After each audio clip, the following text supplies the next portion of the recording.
Okay guys, how's it going? We're now here, we're at the CA7 video. Now, I thought a lot about it, but in the last video we had CA6.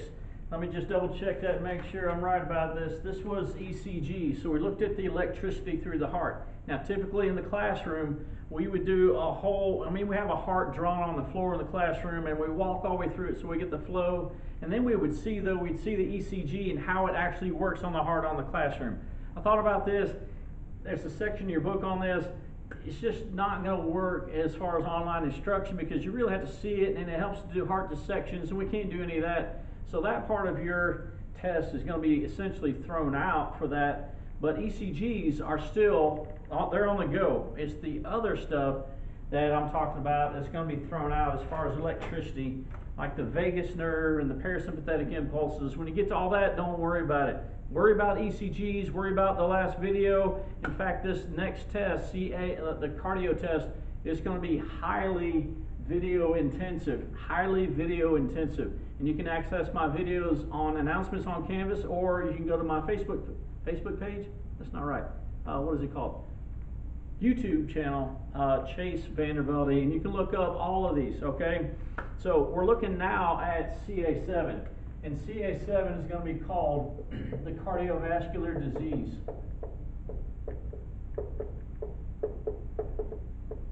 Now, I don't want to be morbid, but if I were going to predict the way that you die, I would have to say it's cardiovascular disease, because in the United States, cardiovascular disease kills more people than any other thing. It kills more than cancer, it kills more than AIDS, it kills more than all the viruses put together, influenza, COVID, all that stuff.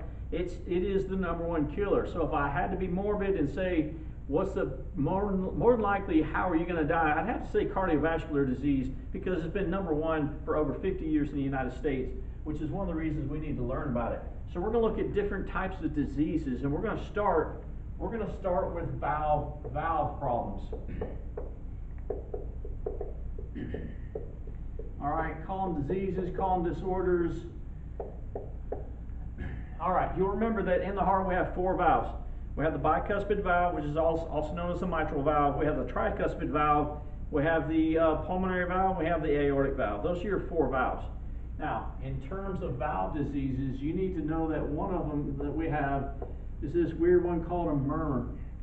The murmur means that blood is flowing the wrong way across one of the bicuspid or tricuspid valves. Those are called atrioventricular valves because they separate atria from the ventricles. All right, the murmurs are where blood is flowing the wrong way. Remember, blood is supposed to flow from an atria down to a ventricle. From an atria down to a ventricle. Now, I'll use this heart, and hopefully this is going to make sense. I'm going to put this valve in here. We've got our heart that's right here. You know that blood is supposed to flow from an atria to a ventricle, and from an atria to a ventricle. All right, now let's just stick it over here, maybe it'll hold better. When blood flows from the left atrium to the left ventricle, then this valve is supposed to shut tight, and it's supposed to direct all the blood out the aortic valve, not back up through this valve. That's the wrong direction.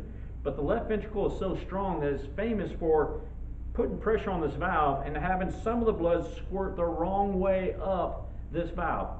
Okay, we call that a heart murmur. A heart murmur can happen between the left atrium and the left ventricle, and it can happen between the right atrium and the right ventricle. Most of the time it's not that serious of a problem. Most of the time people grow out of it. Sometimes it's actually caused by an infection in the endocardium in the heart, where it's not sealing properly, and once the infection is gone, then the murmur is also gone. I was diagnosed with a heart murmur a long time ago. I grew out of it. It's not a real big deal for most cases. There are some very serious heart murmur cases, however. But you should know that a heart murmur involves the bicuspid valve or the tricuspid valve on this side, and you should know what happens. All right, so that's that. Now, we also have this condition that's called MVP. MVP does not stand for most valuable player. It stands for mitral valve prolapse. Prolapse is like an inversion. It's kind of like when you reach inside of a sock and you grab the inside and you turn it inside out. It's like an inverted valve. Remember, the mitral valve is also known as the bicuspid valve. That sounds like a test question to me.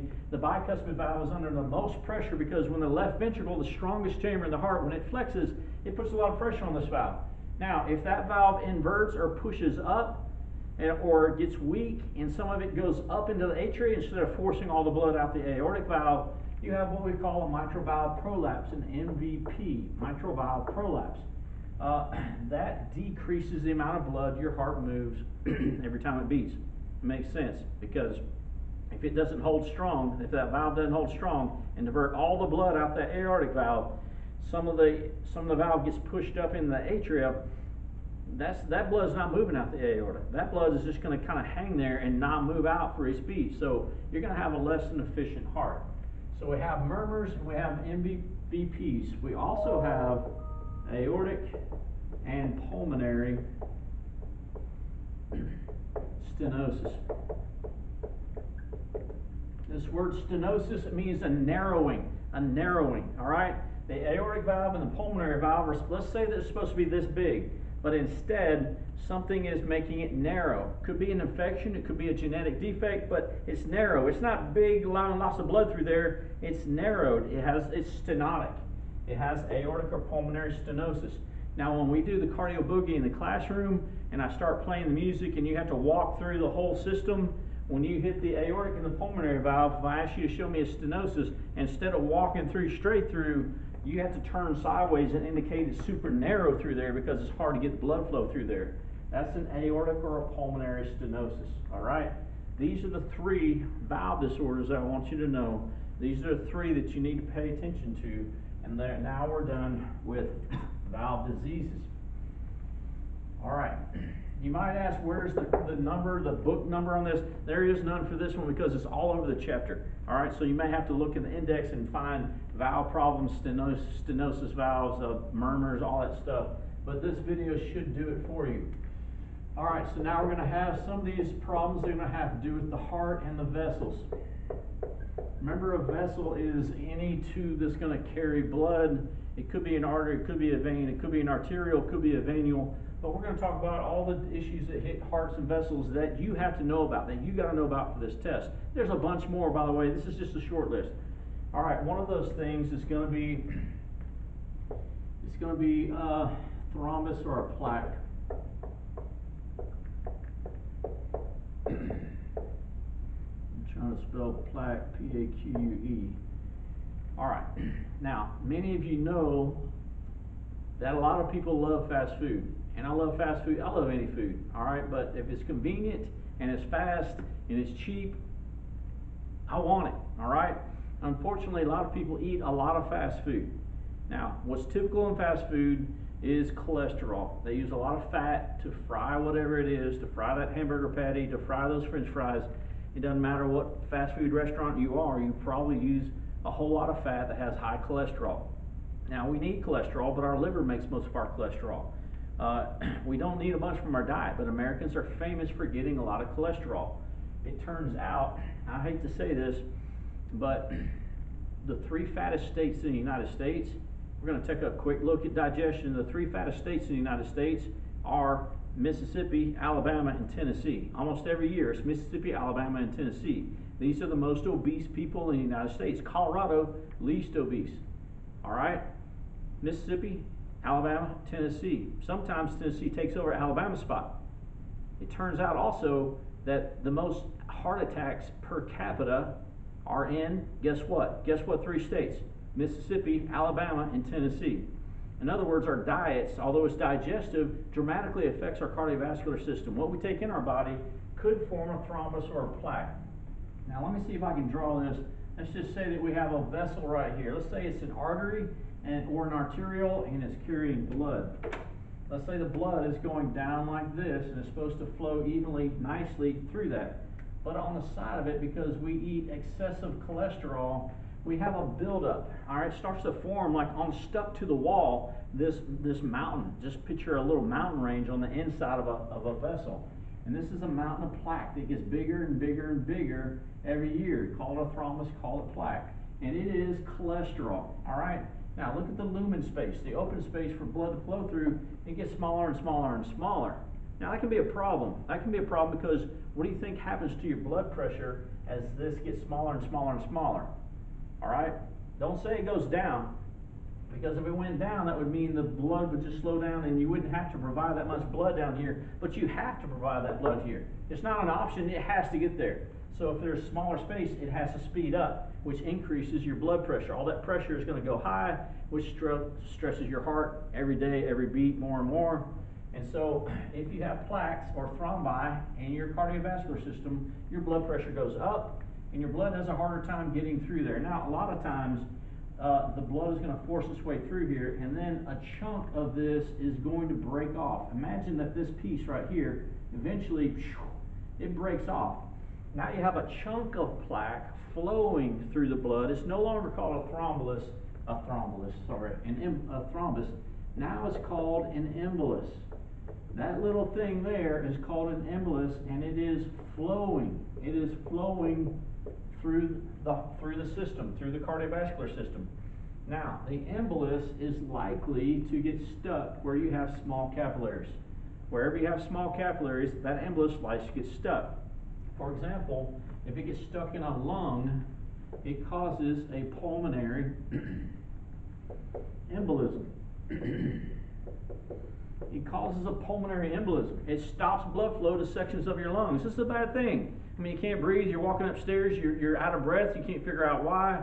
That's because you have a chunk of cholesterol that's blocking part of your lung. Now, if it gets stuck in a vessel that feeds the heart, you're going to have what's known as a myocardial infarction. A myocardial infarction caused by an embolus. This is a medical term for a heart attack. Okay, it's a heart attack. It means heart muscle death. It means heart muscle death. In other words, let's say we've got the outside of our heart right here. Let's say we have the anterior interventricular artery, the red one right there, but an embolus gets stuck in there and it blocks the blood flow from reaching this part of the heart. By the way, this is called the widowmaker because it kills so many people. The widowmaker is right here. Now, that would be a myocardial infarction. This part of the heart would essentially say, look, I can't get oxygen, I quit, and it stops working. And if that part of your heart stops working and you stop getting blood to your brain, well, you're dead. All right, it's myocardial infarction. It's called a heart attack. It will be on your test. By the way, myocardial infarctions have a strong genetic tie to them. In other words, if you have a grandmother or grandfather, your mother or father, somebody in your family that's genetically tied to you that has had a heart attack or had heart disease in general, you are more likely to get it too. All right, both of my grandfathers died from a heart attack. Grandfather Vandervelde, grandfather Gillis, both of them died when I was a young boy from a heart attack. Now I know I have to be careful because I've got it in my family. It's a genetic problem in my family, so I know I have to be careful and take care of my cardiovascular system. Myocardial infarction is extremely dangerous. All right, the other thing that this embolus could cause, if it gets stuck somewhere, and it loves to get stuck here because the capillaries are so small, it gets stuck in the brain. If it gets stuck in the brain, it causes what we call an embolic stroke. Now there's more than just embolic strokes, you don't need to worry about them, but there's hemorrhagic strokes, there's aneuritic strokes, but the ones that are caused by an embolus that broke off a thrombus, let's go ahead and write that down. The one it's caused by an embolus that broke off a thrombus, if it's stuck in a small capillary in the brain, you have a stroke, okay? Extremely serious, you kill parts of your brain with strokes, you have to act on them very, very quickly, and so those are three issues that you get from an embolus. And you get an embolus from a thrombus. And you get a thrombus from two major things. Number one, bad diet. Lots of cholesterol in your diet. If you like fried foods, so do I. But you can't expect not to have cardiovascular issues. Number two, the second thing, genetics. Genetics sometimes makes thrombi form a lot more in you than other people, or in other people than you. Now, that's probably the case of a guy, and I want you to go look this guy up. His name is Bob Harper. Very rare that this happens, but Bob Harper, he was the Biggest Loser trainer. I don't know if you saw the show, but Biggest Loser, they got all these obese people, they go through this program, and whoever loses the most weight wins it. All right, Bob Harper was this super fit, super in shape trainer. All right, he and this other lady were the two hosts for this. They had competitions. Maybe you saw the show, maybe you didn't, but look up Bob Harper on YouTube and put in heart attack and go look at him. He's thin, he's in shape, he's awesome. He's like 51 years old. He had a major heart attack, almost killed him. All right, Probably because of his genetics. Very likely because of his genetics. Very rare. Normally people that have a heart attack are people that have bad diets for decades, and then they want to go out and they want to shovel snow real hard one day or play their son in basketball, and all that pressure breaks stuff loose and gets them stuck in places. And so exercise is good, but only if it's a regular part of your life. In the case of Bob Harper, which I want you to look up on YouTube, very rare, very scary for him. All right, so we have thrombi, we have plaques, we have high blood pressure as a result, we have an embolus that flows off of a thrombus that causes these three issues and more. And the last thing we're going to look at is we're going to look at edemas. All right, hopefully it's going to make sense to you, but an edema is an accumulation of fluid. All right, if your feet swell up, your ankles swell up, that's a form of an edema, E-D-E-M-A. One of the heart problems that we're going to have is this thing called edemas, and we have two of them. We have tissue edemas, and we have pulmonary edemas. There's more than that, but these are two you have to know. Tissue edemas are always caused by a failing right ventricle.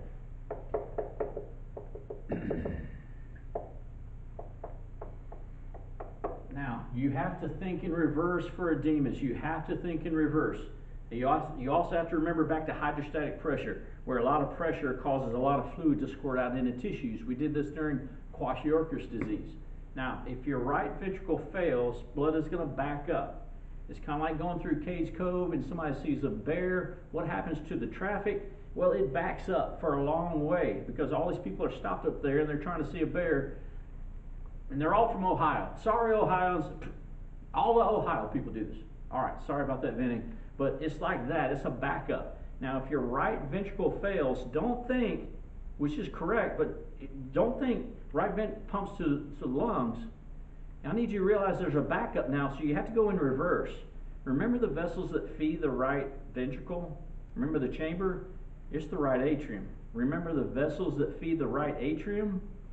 The vessels that feed the right atrium are, here's your right atrium, the superior and the inferior vena cava. Cava, cava, potato, potato. All the oxygen poor blood goes right here. But let's say the right ventricle is failing. It's not moving blood out fast enough, so we have a backup. Where do we have a backup here, and we have a backup here in the inferior vena cava. So the blood can't get in there. So hydrostatic pressure increases. Now, it's not a big deal here because gravity normally pulls that blood down, but it is a big deal here.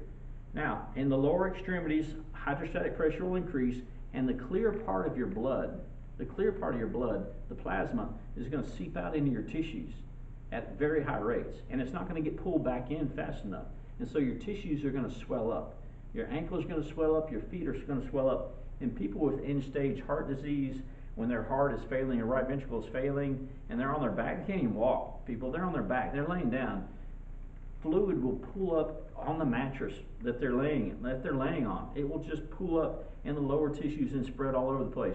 This fluid up here, it kind of drops down and creates more pressure down there. So that's what we call tissue edema, failing right ventricle. But let's say we have a failing left ventricle.